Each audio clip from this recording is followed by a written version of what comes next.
Students, जो आज का टॉपिक है उसमें कॉन्केविटी को समझना बहुत ज़रूरी है और उसको ग्राफ से समझना बहुत ज़्यादा इम्पॉर्टेंट है।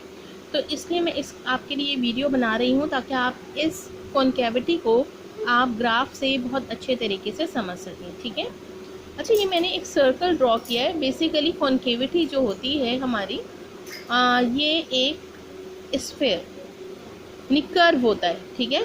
तो कर्व किसी भी तरह से हो सकता है। मैं भी आपको कर्व जो है मुख्तलिफ ड्रॉ करके दिखाऊंगी, लेकिन कर्व जो होता है, जो हमारा परफेक्ट कर्व होता है, वो सर्कल होता है। Circle is a perfect curve.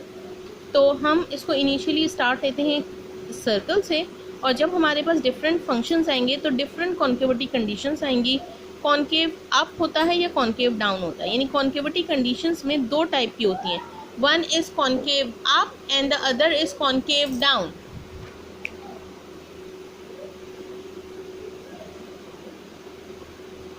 One is concave up and the other is concave down. अच्छा, कॉन्केव अप क्या होता है, ये देखिए मैं यहाँ पर एक छोटी सी रफली डायग्राम बना रही हूँ। When ever you will get this part इस तरह का हो तो इसका मतलब है कि ये कॉन्केव अप है। ठीक है, ये मैंने ए लिखा है, कॉन्केव अप है।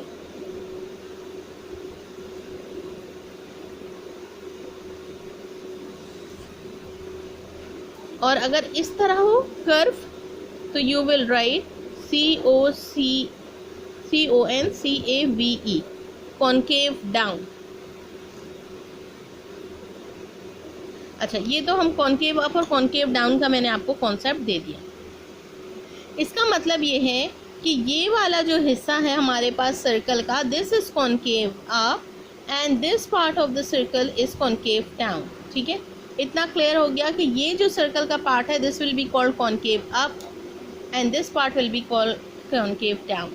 ठीक है, कॉन्केविटी की दो कंडीशंस थी, वो मैं आपको बता दी। अच्छा, अब देखें, ये यहाँ पर मैंने आपको प्रूव भी कर दिया। कर्व तो किसी भी तरह के हो सकते हैं, वो मैं भी आपको बताती हूँ, भी डिफरेंट कर्व कंडीशंस आएंगी।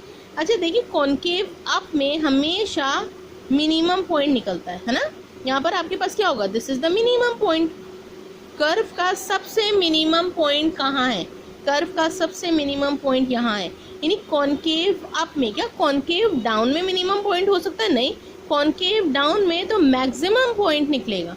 This is the maximum point, है ना। कॉन्केव डाउन जब भी होगा उसमें मैक्सिमम पॉइंट आएगा, और जो कॉन्केव अप होगा उसमें हमेशा मिनिमम पॉइंट आएगा।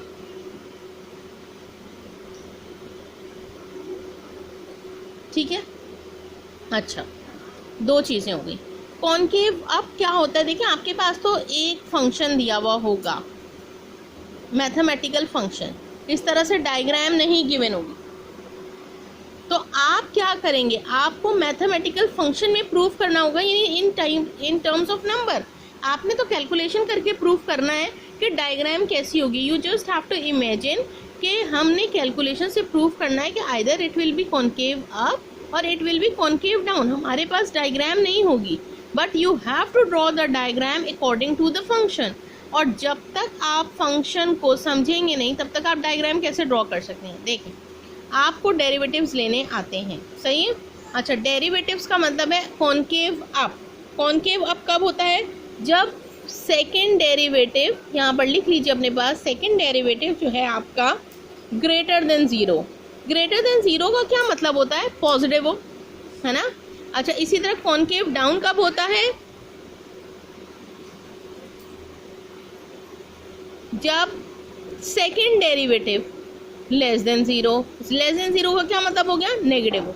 कॉन्केव अप कब होता है, जब सेकेंड डेरिवेटिव आपका पॉजिटिव हो, यानी ग्रेटर देन ज़ीरो हो। और कॉन्केव डाउन कब होता है, जब आपका second derivative less than zero. ठीक है, इसका मतलब ये है कि ये वाली कंडीशन कॉन्केव डाउन की है। कॉन्केव डाउन में इसका मतलब है, चाहे ये वाला हिस्सा लें हम, चाहे ये वाला पार्ट लें, ये पूरे कॉन्केव डाउन में यहाँ पर सेकेंड डेरिवेटिव की वैल्यू क्या होगी हमारे पास, लेस देन ज़ीरो। ठीक है, इसका मतलब है यहाँ पर f double dash x is less than zero, और यहाँ पर भी क्या होगा, f double dash x is less than zero. अब ये कॉन्केव अप है, कॉन्केव अप में आपने क्या लिखा है, f double dash is always greater than zero. तो f double dash x is greater than 0, और यहाँ पर भी कॉन्केव अप में क्या हो जाएगा, F double dash x is greater than 0। अच्छा, ये बात तो हो गई, समझ में आ गई, ठीक है। अब नेक्स्ट एक बात और मैं आपको बता दूं, ये तो बात हो रही है सेकंड डेरिवेटिव की। अगर हम फर्स्ट डेरिवेटिव की बात करें तो फर्स्ट डेरिवेटिव देखें, बेसिकली जो फर्स्ट डेरिवेटिव होता है वो होता है स्लोप। मैं यहाँ पर एक छोटा सा टेंजेंट ड्रॉ कर देती हूँ ताकि आप स्लोप क्या है, टेंजेंट ऑन अ सर्कल। ये देखिए, it will provide you the slope, not exactly the value of the slope, but it will tell you that how the slope looks like, what is the nature of the slope। मैंने ये tangents जो हैं ये circle के चारों तरफ draw कर दिए, और स्लोप जो होता है वो हमेशा फर्स्ट डेरिवेटिव होता है। स्लोप हमेशा फर्स्ट डेरिवेटिव होता है। फर्स्ट डेरिवेटिव को आप एफ डैश एक्स लिखते हैं। यहाँ पर देखिए स्लोप क्या है, नेगेटिव। क्यों, हमेशा याद रखिए स्लोप की जो लाइन होती है हमारी, ये जो मल्टीप्लाई का साइन होता है, this is negative slope, this is positive. ये जो फॉर्मेशन है ये नेगेटिव स्लोप है और ये जो है ये पॉजिटिव है। तो यहाँ पर देखिए ये नेगेटिव स्लोप है, इसका मतलब है इस जगह पर एफ डैश एक्स क्या होगा, लेस देन 0। ये क्या है, पॉजिटिव स्लोप है, इसका मतलब है यहाँ पर एफ डैश एक्स क्या होगा, ग्रेटर देन। पॉजिटिव का क्या मतलब होता है, ग्रेटर देन 0। नेगेटिव का मतलब होता है लेस देन 0।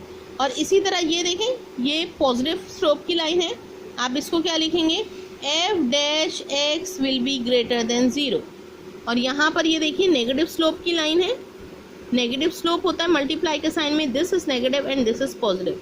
तो आप यहाँ पर क्या लिखेंगे कि नेगेटिव है, F dash x is less than 0। Negative है, नेगेटिव के लिए लेस देन 0, हमें नहीं पता नंबर एग्जैक्टली।